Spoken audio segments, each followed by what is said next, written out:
ఆంధ్రప్రదేశ్ రాష్ట్రంలో జగన్మోహన్ రెడ్డి వైఎస్ఆర్సీపీ పార్టీ శాసనసభ్యుల జాబితా, లోక్సభ సభ్యుల జాబితా సిద్ధం చేసుకుని ప్రచారానికి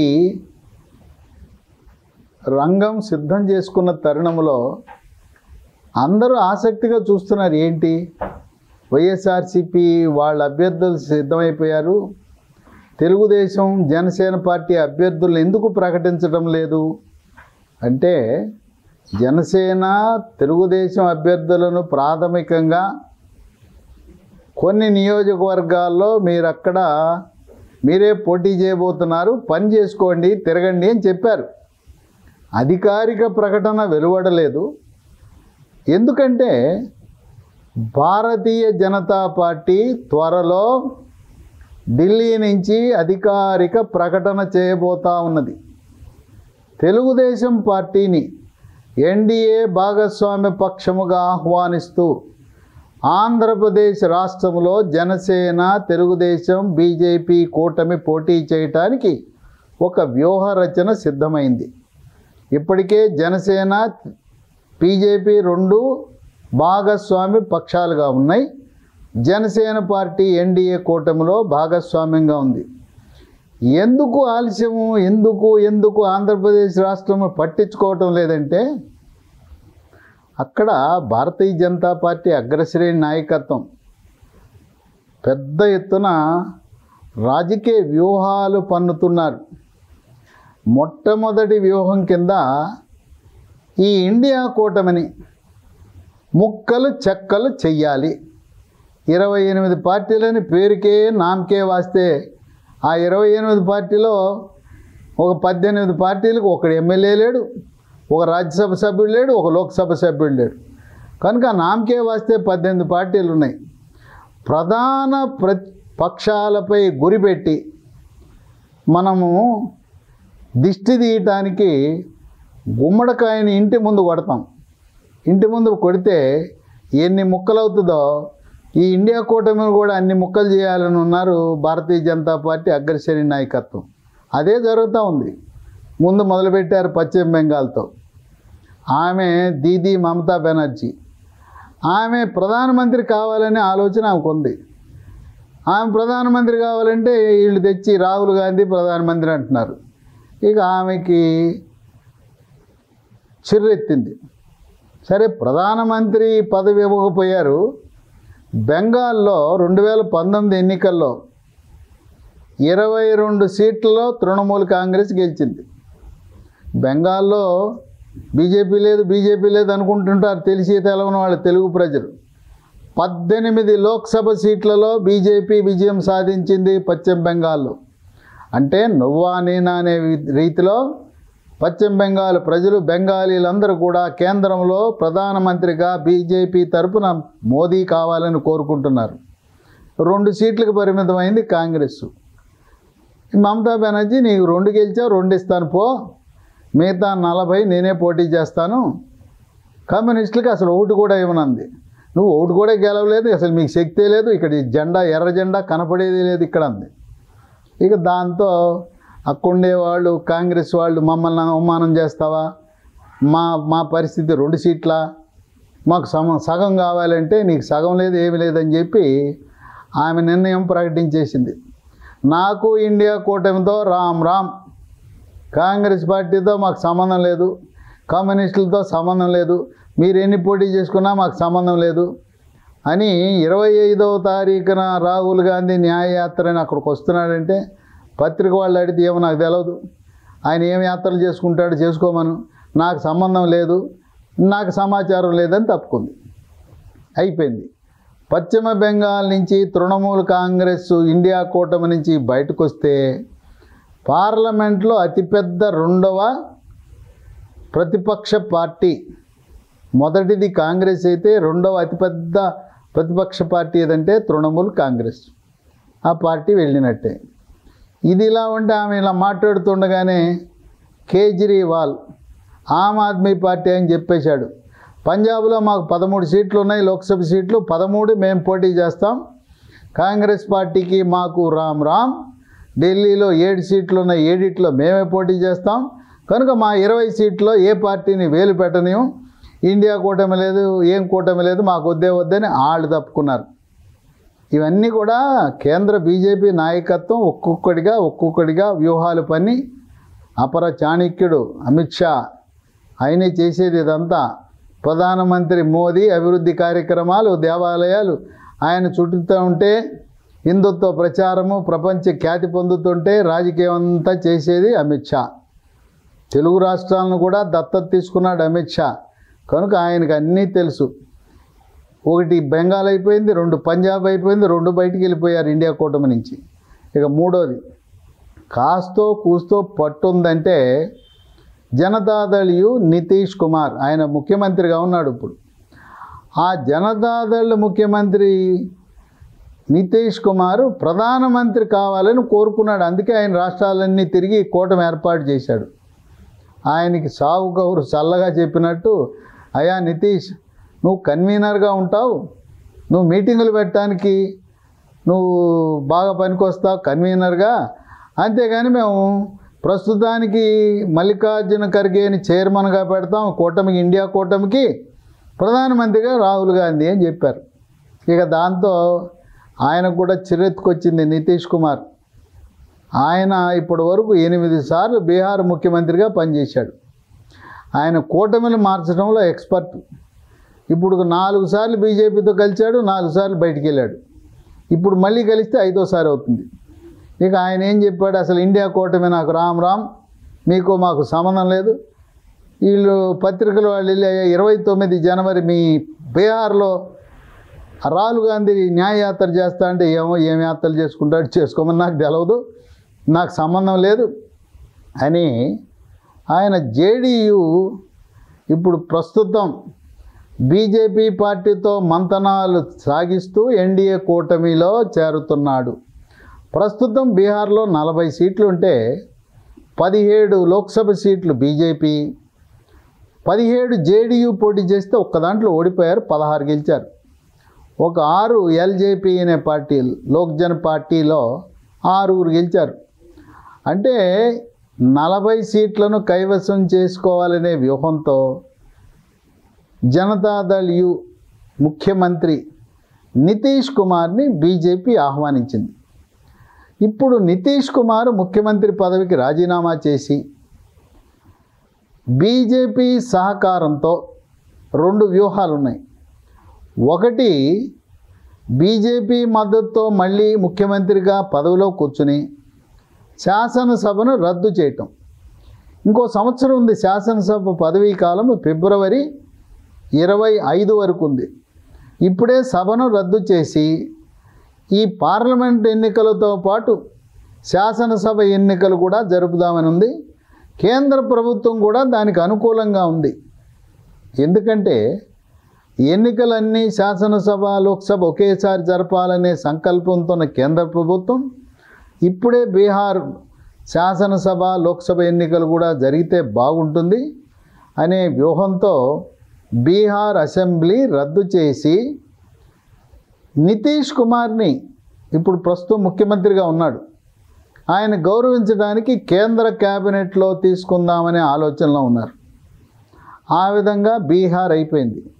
3 రాష్ట్రాల్లో సమూలంగా కాంగ్రెస్ పార్టీకి అడ్రస్ లేకుండా చేసి, ఏదైతే ప్రధానమంత్రి మోదీ కాంగ్రెస్ రహిత భారతం అనే నినాదం, కాంగ్రెస్ పార్టీ ఉండకూడదు, బీజేపీ 400 సీట్లు గెలవాలనే సంకల్పం నిజమవటానికి అయిపోయింది. అక్కడ బెంగాల్ అయిపోయింది, పంజాబ్ అయిపోయింది, బీహార్ అయిపోయింది. ఇప్పుడు ఆంధ్రప్రదేశ్పై దృష్టి సారిస్తారు.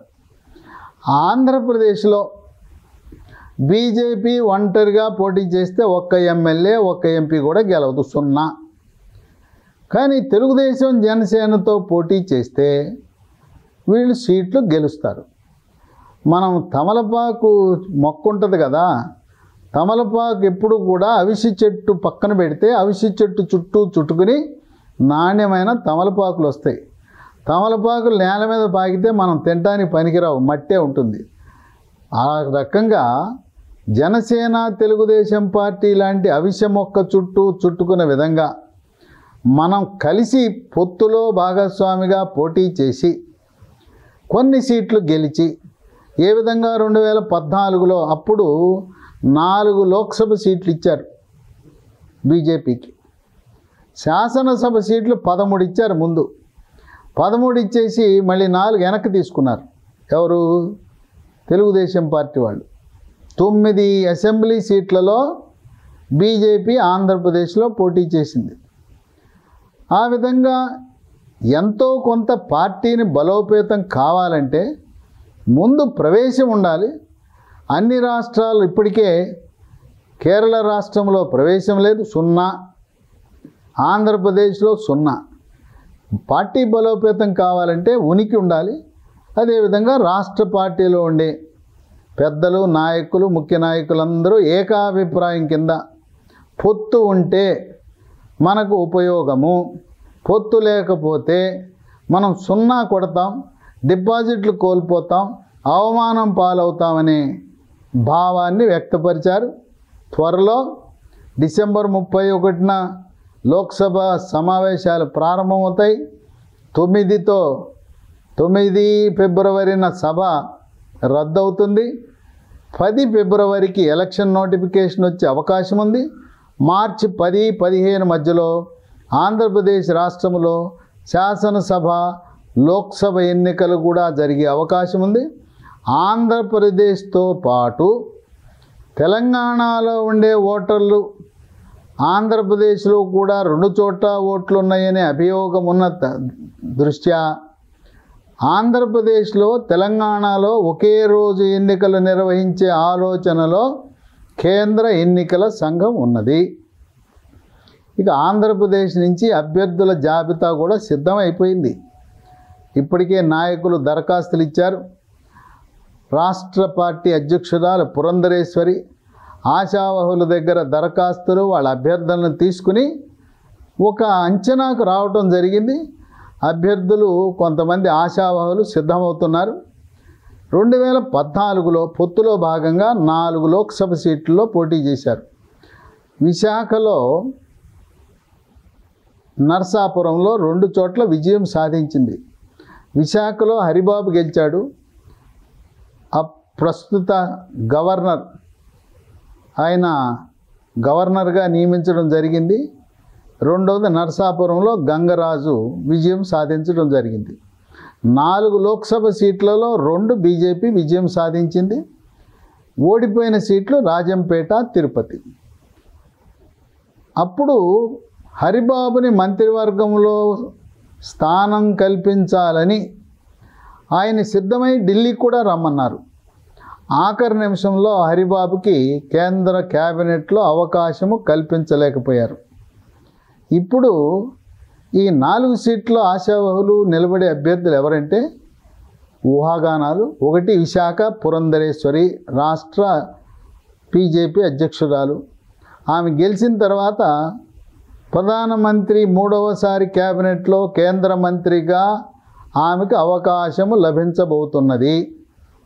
2 నర్సాపురం రఘురామకృష్ణరాజు, ఆయన జనసేన తెలుగుదేశం పార్టీ మద్దతుతో బీజేపీలో 1,00,000 ఓట్లతో గెలుపొందబోతున్నాడు. ఇక 3 రాజంపేట, మాజీ ముఖ్యమంత్రి కిరణ్ కుమార్ రెడ్డి పోటీ చేస్తున్నాడు. 4 తిరుపతి, కర్ణాటక రాష్ట్ర ప్రధాన కార్యదర్శి, సీనియర్ ఐఏఎస్, మాదిగ సామాజిక వర్గానికి చెందిన రత్నప్రభ. ఆమె తిరుపతి ఉప ఎన్నికలో కూడా పోటీ చేసి ఓటమి చెందింది. ఈ 4 పోటీ చేసే అవకాశం ఉంది. 4 కూడా విజయం సాధించే పరిస్థితి ఉంది. ఇంకో 2 సీట్లు ఎక్కువ, ఏదో బేరం పెట్టాలి కొసరు అన్నట్టుగా ఇంకో 2 సీట్లు కూడా అడగాలనే ఆలోచన ఉంది. రాజమండ్రి సినీ నటి జయప్రద, ఆమె గత 10 సంవత్సరాలుగా ఆమె సమాజ్వాదీ పార్టీ వీడిన తర్వాత బీజేపీ పార్టీలో చేరి ఉత్తర భారతాన, ఉత్తరప్రదేశే కాకుండా హిందీ బెల్ట్లో ప్రచారం చేస్తూ వచ్చారు. ఆమెని హైకమాండ్ రాజమండ్రి లోక్సభకు పోటీ చేయించే అవకాశం ఉంది. ఆమె నేటివ్ ప్లేస్ స్వస్థలము కూడా రాజమండ్రి అవటం వల్ల జయప్రద రాజమండ్రి నుంచి పోటీ చేసే అవకాశం ఉంది.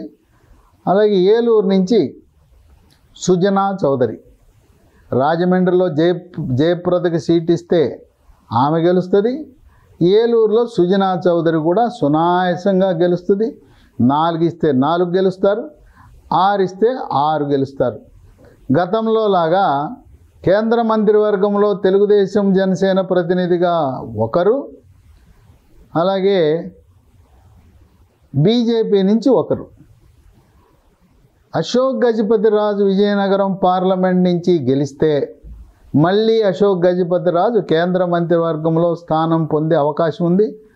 అశోక్ గజపతిరాజుని ప్రధానమంత్రి మోదీ ఎంతగానో కొనియాడుతుంటాడు.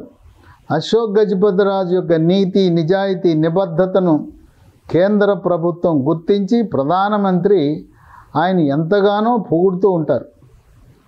ఇక అసెంబ్లీ స్థానాలకు వస్తే 2014లో 13 నియోజకవర్గాలు ప్రకటించారు, 4 తప్పించారు. తప్పించిన నియోజకవర్గాలు, ఉపసంహరించిన నియోజకవర్గాలు ఏదంటే ఇచ్చాపురం, ఒడిసి బాలకృష్ణ పోటీ చేయమన్నారు, తర్వాత తప్పుకో అన్నారు. ఇక 2 నెల్లూరు సిటీలో సురేష్ రెడ్డిని పోటీ చేయన్నారు, తప్పుకో అన్నారు. ఇక 3 సంతనూతలపాడు, దారా సాంబయ్య ఎక్సైజ్ శాఖలో అదనపు కమిషనర్గా రిటైర్ అయ్యి కాంగ్రెస్ ఎమ్మెల్యేగా పోటీ చేసిన అనుభవం కూడా ఉంది. ఆయన కూడా తప్పుకో అన్నారు. సీట్ ఇచ్చారు, తప్పుకోమన్నారు. కొంతమంది నామినేషన్లు కూడా వేశారు. ఉపసంహరణ అయిన తర్వాత కూడా కొంతమంది తప్పుకోమన్నారు. 4 కడపలో హరినాథ్ రెడ్డికి సీట్ ఇచ్చి ఆయన కూడా తప్పుకోమన్నారు. పోటీ జరిగింది 9 చోట్ల. ఈ 4 చోట్ల కూడా బీజేపీ అభ్యర్థులు లేరు. పోటీ ఎక్కడెక్కడ జరిగింది? 9 జరిగింది. 9లో 4 గెలిచారు, 2 మంత్రులు అయ్యారు. డాక్టర్ కామినేని శ్రీనివాస్ కైకలూరు నుంచి గెలిచి ఆరోగ్య శాఖ మంత్రి అయ్యాడు. తాడేపల్లిగూడెం నుంచి మాణిక్యాలరావు గెలిచి ఆయన దేవాదాయ ధర్మాదాయ శాఖ మంత్రి అయ్యాడు. ఈ 9 సీట్లు 2014లో ఎక్కడెక్కడ ఇచ్చారంటే విశాఖ నార్త్ విష్ణుకుమార్ రాజు, ఆయన్ని బీజేపీ పార్టీ శాసనసభా పక్ష నేతగా నియమించారు. 2 పాడేరు లోకుల గాంధీ, ఇది ఎస్టీ. లోకుల గాంధీ కోవిడ్ సందర్భంగా ఆయన అనారోగ్యంతో కాలం చేయటం జరిగింది. ప్రస్తుతం ఆయన మనకు అందుబాటులో లేదు. 3 రాజమండ్రి అర్బన్, డాక్టర్ ఆకుల సత్యనారాయణ, ఆయన గెలిచాడు. ఆయన వృత్తిరీత్యా ఎముకల డాక్టర్. 4 తాడేపల్లిగూడెం మాణిక్యాలరావు. 5 విజయవాడ పశ్చిమ, వెల్లంపల్లి శ్రీనివాసరావు 2014లో పోటీ చేసి కేవలం 3000 ఓట్లతో ఓటమి చెందాడు. 3000తో అక్కడ వైఎస్ఆర్సిపి పార్టీ విజయం సాధించింది. ముస్లిం అభ్యర్థి అక్కడ విజయం సాధించడం జరిగింది. ఎవరంటే జలీల్ ఖాన్. మళ్ళీ జలీల్ ఖాన్ వైఎస్ఆర్సిపి నుంచి జంప్ చేసి తెలుగుదేశం పార్టీలోకి వచ్చాడు. 2019లో జలీల్ ఖాన్ కుమార్తె అక్కడ పోటీ చేసి ఓటమి చెందింది.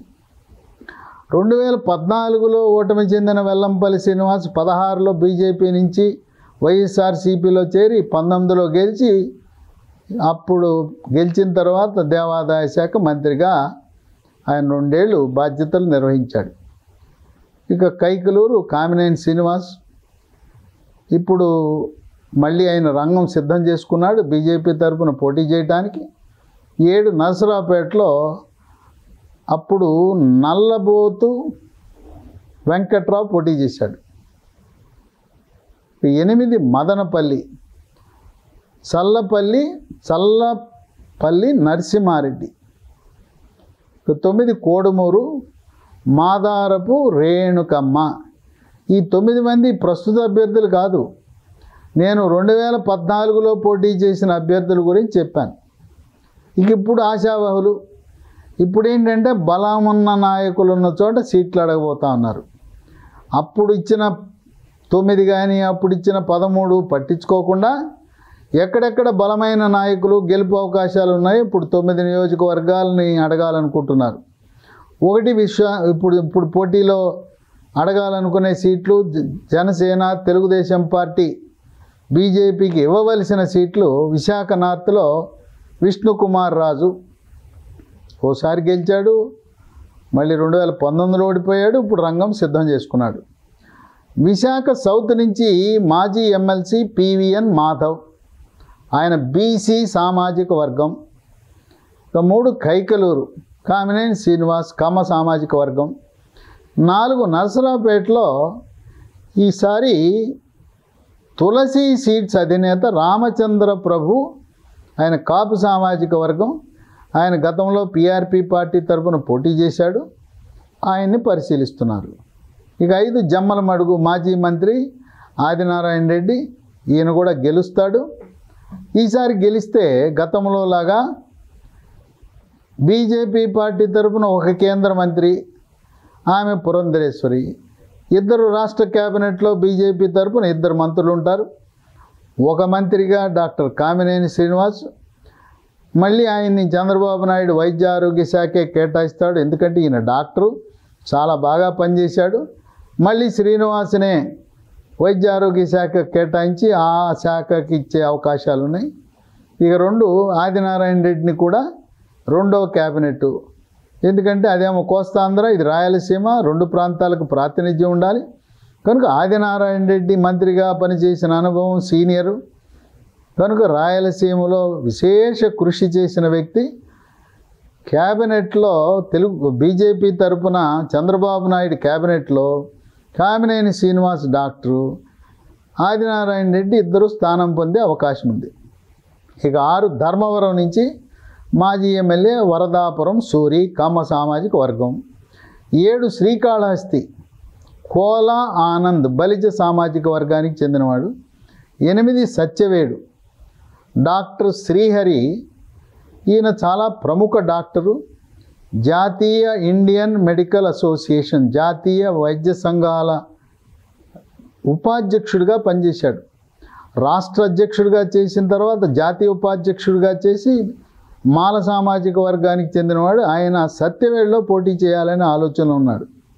9 ఆలూరు, ఇక్కడ డాక్టర్ పార్థసారథి అని బోయ సామాజిక వర్గం. పార్థ డెంటల్ అండ్ క్లినిక్స్ అని దేశవ్యాప్తంగా 200 చోట్ల పార్థ డెంటల్ హాస్పిటల్స్, క్లినిక్స్ ఉన్నాయి. ఆయన ఆలూరు నియోజకవర్గంలో ప్రస్తుతం గుమ్మనూరు జయరాం, ఆయన కూడా బోయ సామాజిక వర్గం. ఆలూరులో బోయ సామాజిక వర్గం వాళ్ళు గెలవటం చాలా సునాయాసం. ఆ విధంగా మళ్ళీ బీజేపీ 4 లోక్సభ సీట్లు అయ్యే పాత సీట్లే. ఈ అసెంబ్లీలు మాత్రం కొన్ని మారతాయి. కనీసం 9కి తగ్గకుండా బేరం పెడతారు.